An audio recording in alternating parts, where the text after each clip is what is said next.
Hi there, welcome or welcome back to our channel. In this video, we're going to cover the hot topic of phrasal verbs.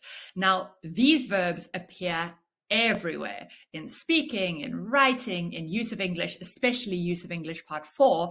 And just generally, if you want to sound and write more like a native speaker, then you need to be using phrasal verbs in your everyday communication. So this video series is designed to help you to do exactly that. And in this video, we're going to do some real exam style practice using phrasal verbs in use of English part 4. So we're going to help you to get really fluent in navigating this task when it comes to phrasal verbs. So you don't want to miss that. So if you're preparing for the Cambridge Advanced Exam or you want to perfect your grammar before taking it, then I highly suggest you subscribe to Home Studies. Before we start, let's be clear on the terminology. So we know from the previous video that a phrasal verb is made up of a verb and a particle. Now, a particle is either a preposition, for example, for, to, or with, or an adverb, for example, out, up, or about. Now, it's the combination of the particle and the basic verb that gives the phrasal verb its meaning. And the meaning can be different depending on the context. So in this video, we're going to look at some different particles and how they affect the meaning of the base verb. The particle up means that something is finished or is being completed. For instance, you would say, finish up your breakfast, or have you used up all the milk? So in this instance, what do you think the verb could be? Oh, I see all the bananas have been up again.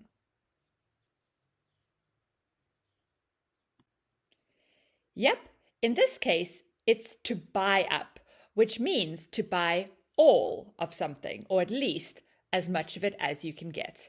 So, all the bananas have been bought up.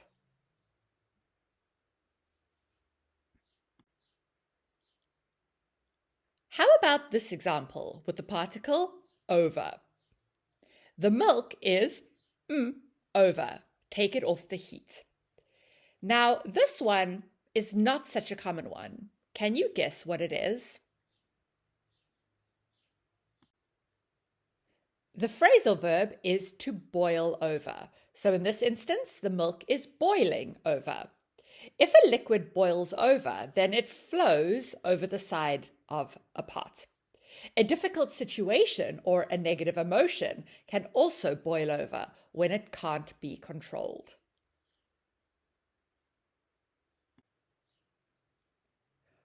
What do you think about this example with the particle out? Louise, have you managed to out the costs of the car loan yet? What verb do you think could complete this phrasal? Any ideas? So you probably know that to work out means to exercise. But did you also know that to work out means to calculate something?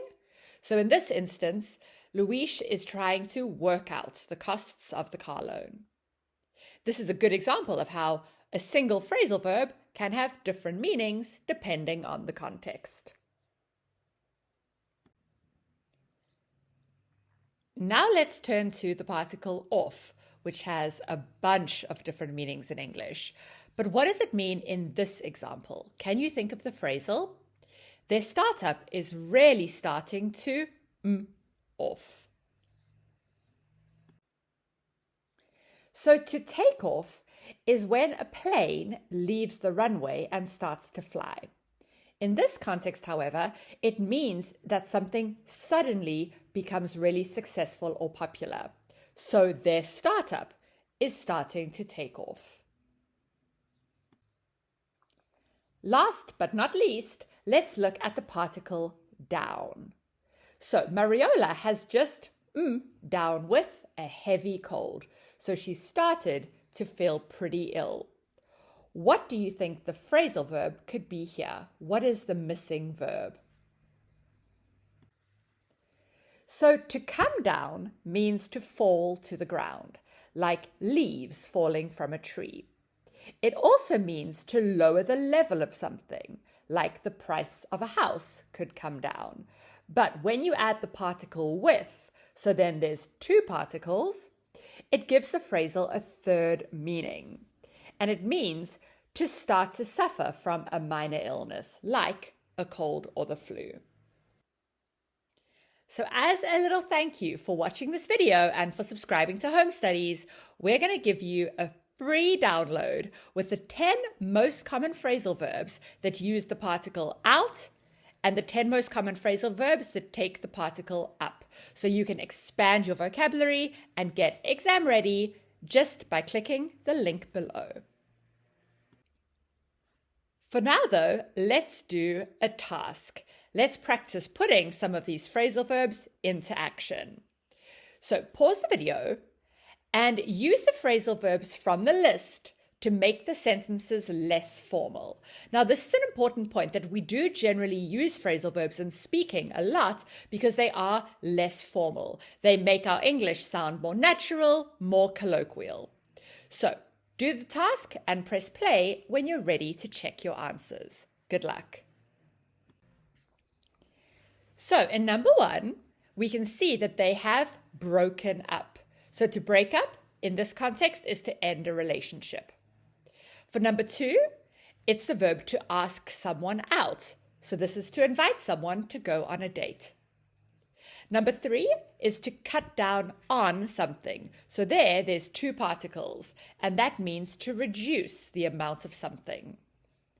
Number 4 is to switch off. So in this context, it means to stop paying attention. And number 5 is to go over, which again, in this context, means to revise or review something from the past.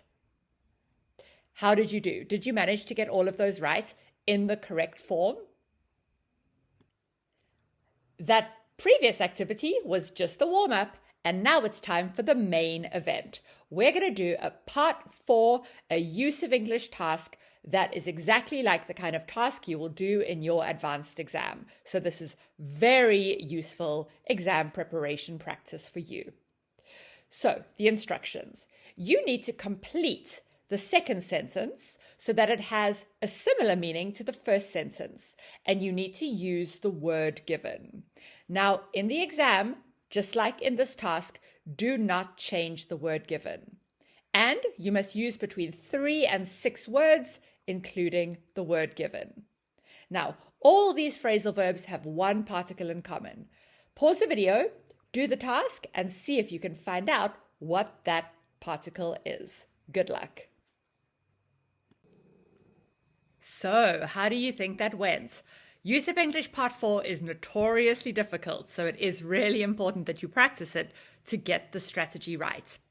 Pause the video and check your answers. For every correct question, you get 2 points, okay? So if you make a spelling mistake or you use the wrong preposition, then you would only get 1 point. Press play when you're ready to go over the meanings. So, to live up to means to meet expectations. To own up to a mistake is to admit to it. Number 3, to turn up at or turn up for something is to attend or arrive. Number 4, to come up with something is to think of it. Number 5, to give up is to stop doing something. And number 6, to pick up, in this instance, speed, means to go faster. So as you can see in all of the above, the particle is up. And now it's over to you. Let's see what you can do with particles. So the particles about and around, which are synonymous in this sense, are used for phrasal verbs that indicate activities that don't have a clear direction or order. So for example, to monkey about or monkey around means to behave in a silly or chaotic way. So can you think of any other examples? Why don't you get your ideas into the comment section below, and we'll give you feedback on those to let you know if you've used them right or if you've used them in an incorrect way. So we'd love to hear from you. Go ahead and brainstorm your ideas in the comments section. Well, that's going to do it. I hope you're feeling really good about phrasal verbs now. If you do feel like you got something from this video, please go ahead and share the post on your socials. And don't forget to subscribe so you don't miss out on the next videos in the series. I hope I'll be seeing you in the next video.